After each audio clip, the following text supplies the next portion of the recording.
rights line. Clear away your mizzen bangs. Heave taut your halyards. Slack away your clewlines. Back with the shores of Dover. Over the sea, high and free. Trouble will soon be over. Sing as you roll, here we go. For we know that they're all for home, sweet home. In 1929, Warner Brothers picked up the rights to the Seahawk when they acquired all of the property which belonged to First National Productions, and from that point on it became Warner Brothers First National. Rafael Sabatini's novel, The Seahawk, had been done as a silent film, and it was a big hit back in 1924. And they had considered making it into a sound version. For a time, they thought of making it as not a sequel, but a follow-up to Captain Blood in 1936. But it was kind of put aside a little bit because they wanted to put Errol Flynn in the charge of the Light Brigade, and then, of course, came Robin Hood. So it didn't follow immediately. And by the time they got serious about it, hey, we want to shoot this, it was decided that they wouldn't use the Sabatini novel. They had another property by Seton I. Miller, Beggars of the Sea, and they decided that, hey, this story is good, and it's Elizabethan England. We can also tie it in with all of our costumes for the private lives of Elizabeth and Essex, and we can revamp those sets. And they thought that this would have a little more appeal, particularly with the political scene at the time. Now, Seton Miller wrote the original story, The Beggars of the Sea, and then they brought in Howard Koch, who had been brought out under contract to Warner Brothers. Howard Koch produced a script which was really an allegory, not of Queen Elizabeth and Philip II in the 16th century, it's Hitler and Winston Churchill in the 20th century. So the screenplay was screenplay by Howard Koch and Seton I. Miller. But they kept the title, The Seahawk, because they thought it was a potent title. And they promoted it as the Robin Hood of the Seas.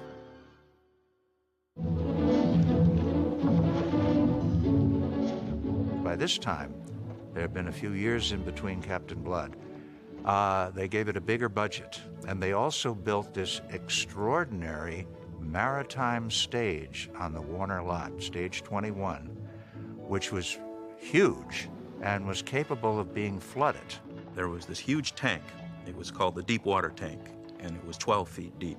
And they built these two huge ships on the set, these two life-sized ships. And the mechanics, the dynamics of it is, even by today's standards, breathtaking. Very innovative things. I mean, it was quite extraordinary what they did. And these ships, oh my goodness, they were on hydraulic lifts and platforms which were on wheels, and they had jacks which would make the ship move backwards and forwards, hydraulic jacks. And it gave the impression of a real ship at sea.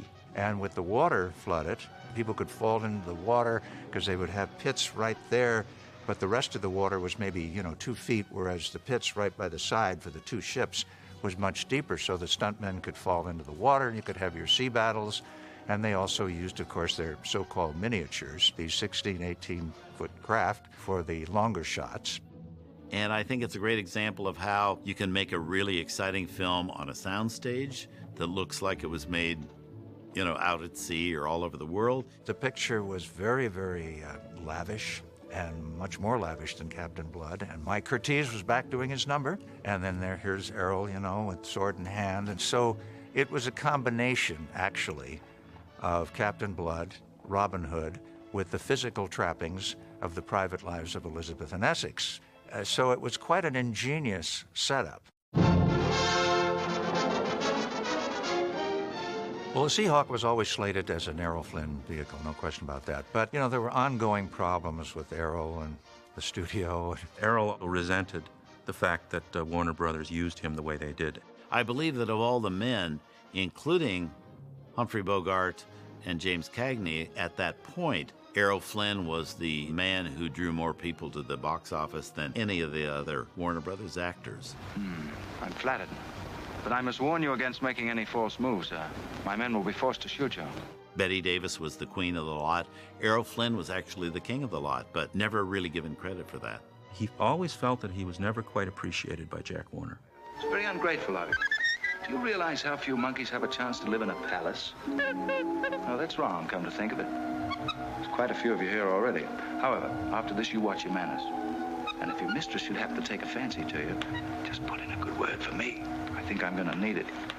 Jack Warner was already by 1940 getting apprehensive about his star and how to keep him in line. So he decided to begin looking about for a successor to Errol Flynn. So they tested Dennis Morgan, who was a relatively new contract player, just to see, how it would work out. He was very handsome and a dashing-looking guy, so they thought they could use him in something like that. But quite obviously, nothing against Mr. Morgan, but he was no Errol Flynn. Unfortunately for Jack Warner, he was never able to find another Errol Flynn. And of course, to this day, no one has ever found another Errol Flynn. There will never be another Errol Flynn. So they worked out whatever they had to work out with Errol, and he played the lead. Set your course, west-southwest.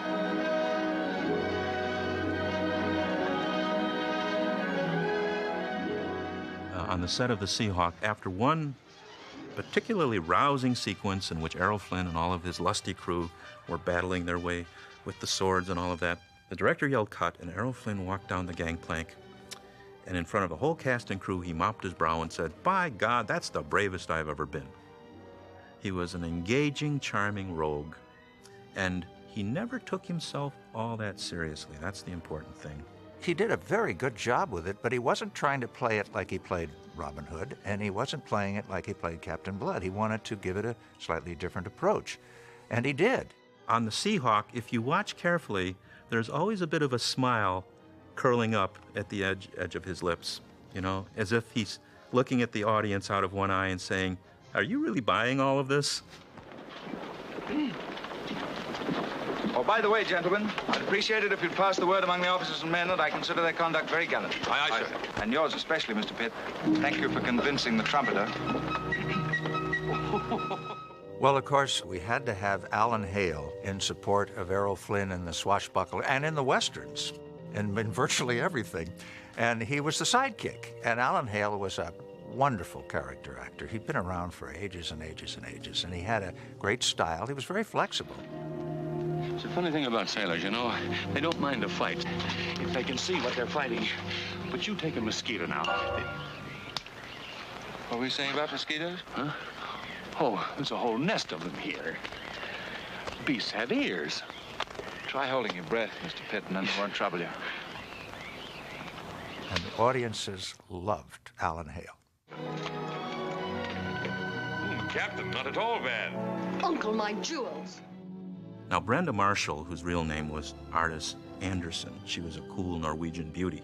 And she was at her best when she was being very morally indignant about something. You don't care to talk. I'm not in the habit of conversing with thieves. I thought I made that quite clear, Captain Thorpe. I believe the original plan was for Olivia de Havilland to be the leading lady of this. But Olivia de Havilland wanted to do other things, as to just being the woman, or the girl, as they called them in those days, the girl in the Flynn adventure epics. Seeing Brenda Marshall is difficult for everybody. We really find it difficult to accept the fact that Errol Flynn is making love to Brenda Marshall, and that's supposed to be Olivia de Havilland, and how could he dare look at a woman who is not Olivia de Havilland like that? Your pardon, Majesty. Say no more, my dear. I quite understand. You may take Maria to her rooms and stay with her as long as she needs you. My thanks, Your Grace. Well, Flora Robeson was a British player and was, a big star in the theater and in some British films and so forth. And she had played Elizabeth I in a British film called Fire Over England. And so they saw this and thought, let's get her for Queen Elizabeth for the Seahawk. But she had a commitment to do a play in New York. Mike Curtiz actually talked to her and convinced her to take the part, as long as they could work it out with her schedule. And apparently Flynn was very definitely up on his lines, was on time, and he felt this woman is good, and I'm going to, make it work for her. And Mike Curtiz was saying, I don't understand it. He's prepared and he knows his lines. They had a tremendous regard for one another and a great affection. And she was a wonderful Elizabeth. He looks like Wolfingham. Yes? The teeth, the smile, exactly.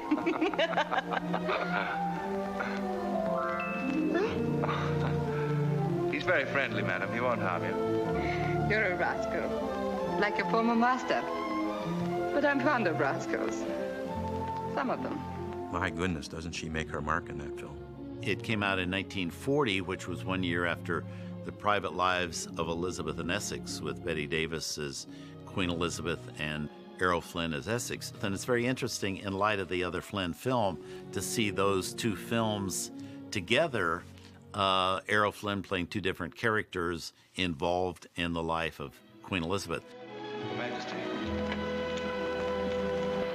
Captain Thorpe, why did you fail to answer my Lord Wolfingham's summons? I was in the castle at the appointed time, Your Grace, but I had an accident. An accident? Now we have to have the mandatory duel to the death between Errol and whoever's playing the bad guy, the chief bad guy.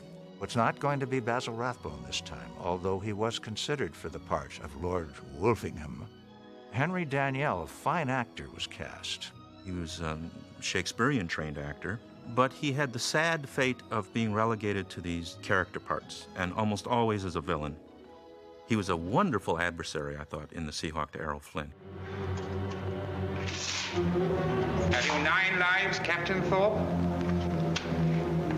Surely by now most of them must be used up. I was expecting you, Captain, but not alone, nor in a Spanish uniform. You should be wearing it. Perhaps I shall, one day. He was every bit the peer of Basil Rathbone as a villain, I thought. Unfortunately, he couldn't fence. He couldn't even hardly hold the sword, let alone go through a choreographed routine. In fact, the unit manager in his report, he said the duel is more of a walk. That they had to resort to using doubles in order to make up for that problem. And they had shadows, and they cut his face at dark, and so forth. And they cut to the close-up, and it was him, and then they cut away. So it was this artfully put-together mosaic. By the time we get to the Seahawk, you see a great evolution in Errol Flynn's sword skills. Amazing. His balance is correct. His center of gravity is lowered. He's able to move in a fencer's stance with the feet apart. He's able to lunge and thrust and recover and retreat. Again, that allowed him to go over tables and down stairways, and it looks real. It was wonderful. Wonderful stuff. It's faster than Robin Hood, and the wonderful use of shadows and the frenetic pace of it all. I think that sword fight is one of the best I've ever seen done. So we did have a duel to the death, which is very well staged and very well done, but it's minus 99% Henry Daniell. Well, by now, 1940, Erich Wolfgang Korngold was part of the formula. He scored many of Flynn's best films, and many people believe, I think they're right, that the Seahawk is his finest score of all. With the Seahawk, we come to the end of the swashbuckling relationship between Errol Flynn and Erich Wolfgang Korngold. We really do come to an end of an era which started with Captain Blood and continued on with The Prince and the Pauper, with The Adventures of Robin Hood, with The Private Lives of Elizabeth and Essex. And now we kind of land with the picture that some people think is the best of them all. Much of that is due to Erich Korngold and those sweeping operatic treatments that he brings to the source material. I don't think that's ever been duplicated in Hollywood history by anybody. Once again, new fanfares, new themes for Captain Thorpe, new themes for Queen Elizabeth. I mean, he'd just written a score for Queen Elizabeth, and a new actress is playing Queen Elizabeth for him. And he takes the theme he wrote for Bette Davis and turns it around in the middle so that there's a sense of continuity. It's just as brilliant tour de force as you can imagine. Once again, rousing and, extremely exciting, and yet beautifully melodic, the love theme, so forth. I mean, it was a strong added dimension. You really wonder if Errol would have been quite so brave as he was without that music. With the Seahawk, we feel as if it's brand new all over again. I don't know how he did it, because look at this picture. First of all, we've got the same sets, basically, hanging over from The Private Lives of Elizabeth and Essex. We've got some of the same characters, and there are aspects in the screenplay that remind you of Robin Hood, that remind you of Captain Blood, that remind you of all the pictures before. So you could say that a lesser composer could have just recycled himself. And instead he wrote the greatest swashbuckling symphony ever written.